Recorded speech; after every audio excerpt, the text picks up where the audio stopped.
From the Denver Broncos Media Center, welcome to Broncos Country Tonight.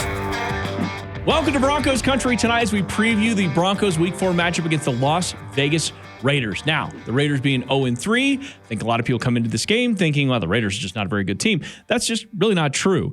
They are struggling with some parts of their defense, but that offense is still just as potent. In fact, maybe even more significant because the emergence of Matt Collins, who had a spectacular game against the Titans, not to mention the addition of Devontae Adams this offseason has already proven to be a big-time impact. And they didn't even have Hunter Renfrow last week because he was in concussion protocol. Have to imagine he might be on his way back as well. So the Raiders offense is going to move the ball. It's really up to the Broncos offense at this point. This is that moment in the season where you need to start putting some things together. Yeah, you do. And you didn't even mention Darren Waller. That's how loaded the Raiders offense is. The problem with them is along the offensive line. They've had some receivers that have had some struggles early, but they've got weapons. If they're all on the same page that day, look out. You got to figure you can get pressure in this game. Derek Carr likes to get the ball out quick. But the defense is going to have to get home quick to kind of counterbalance that. As a team, we know what it's like to have a team that's good on one side of the ball and struggling on another. We know what that's like right here. The difference is we come out of it 2-1 instead of 0-3. The Raiders have played some close games. They've given up the cookies to Arizona, a game they probably should have won. It was an overtime loss. Right. So, 0-3 can be a bit of a misnomer. And one thing I always caution is never sleep on an 0-3 team. They're desperate and they don't know they're out of it yet. When you get to 0-6 or 1-5, it's a little bit different. But 0-3 is still recoverable to a lot of teams. And, don't back the Raiders into a corner. Look at last year. Everybody wrote them off after John Gruden and then Rich Bisaccia came out and got them to the playoffs. So, there's talent there. I think it's going to be a problem because defensively they're missing a lot of pieces, specifically their top three corners and especially Nate Hobbs. The two pass rushers that they have, Max Crosby, we know how dangerous he is. Chandler Jones hasn't really lived up to the money spent on him so far this year. The rest of that defense doesn't scare anybody, so you just have to kind of not wreck the Ferrari. Go out there and build on your offense and not wreck the Ferrari. The defense is going to have their hands full. The offense, you hope this is a get-right game. I mean, it is, because as we've talked about already a couple times on Broncos Country Tonight, the radio show, the Raiders defense right now giving up an 80% conversion rate in the red zone versus opposing offenses.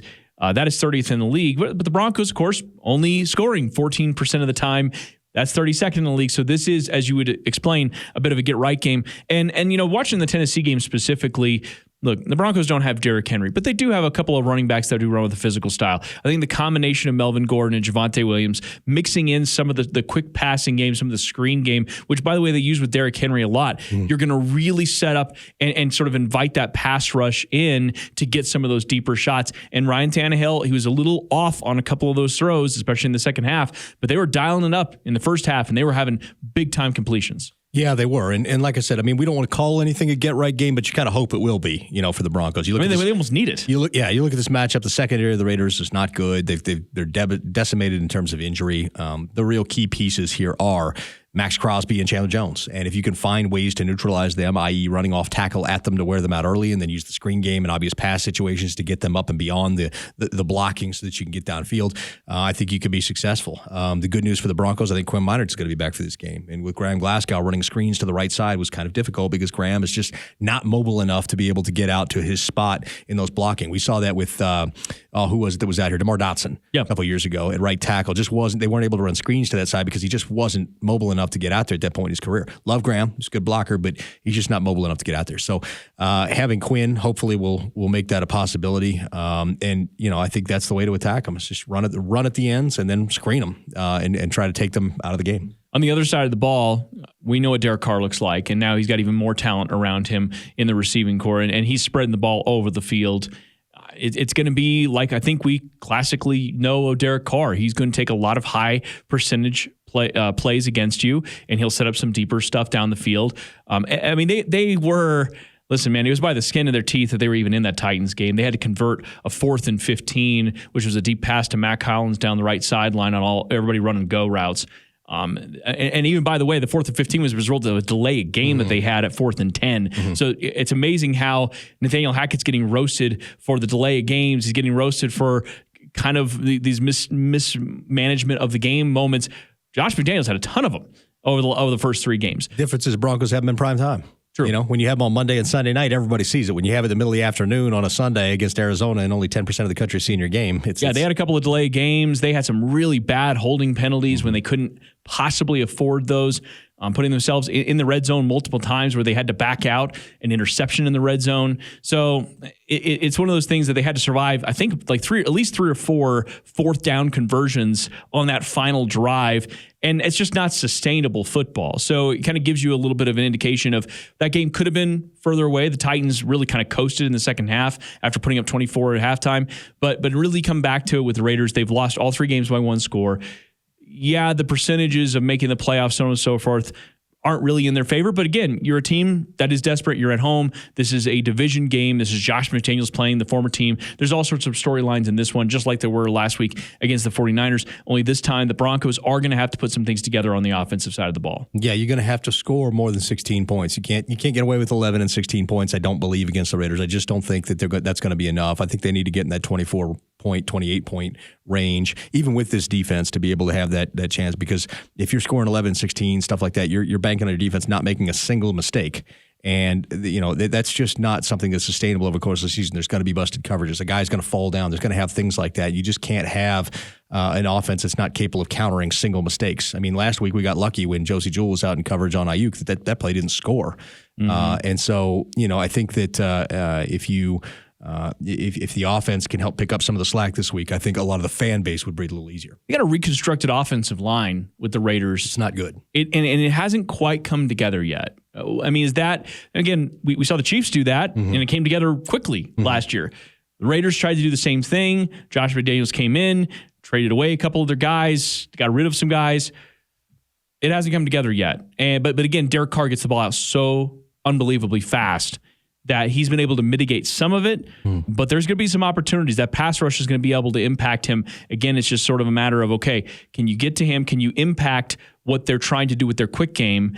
Just, if nothing else, let them have some of the quick games so they can't hit you downfield with Devontae Adams and Matt Collins. I think trying to interrupt the quick game early might be helpful, because then they're going to take shots against your guys, and you kind of want that. You want your ball hawks out there camped on taking those shots. So I think being disruptive with the short stuff early, and hopefully they don't go deep early if they're trying to do the quick game to get a rhythm. I think being disruptive of that early can lead to bigger and better things for this defense. Definitely. So this is going to be a very interesting test for the Broncos, but a good one, I think, in the moment of, hey, you're 4 weeks into the season, you'd like to know a bit of where you're headed. It's a kind of a tipping point, because you're able to survive based on the strength of your defense.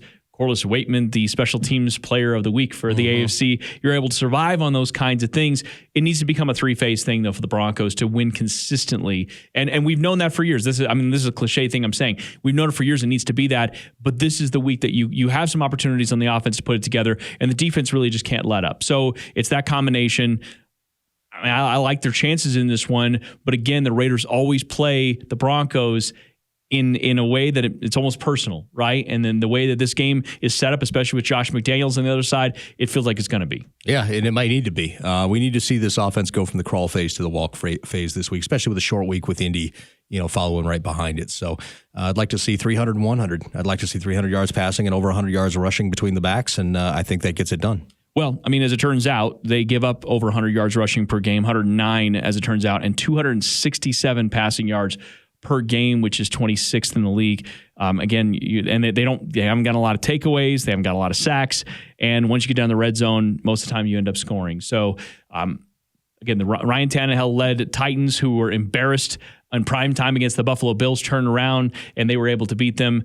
And as you pointed out, I think the stat of the week really is all three teams that have beat the Raiders have not won a single other game. So if you wanted just a little bit of an indication of where things sit about the Raiders and how they've been playing other teams, they are right now the get-right team for everybody else. They have been. But those teams are dangerous. Never sleep on them. Don't overlook it. This isn't a gimme. This isn't a bye week. You still got to play a game. Absolutely. All right, for Benjamin Allbright, I'm Ryan Edwards. Thanks for watching Broncos Country Tonight.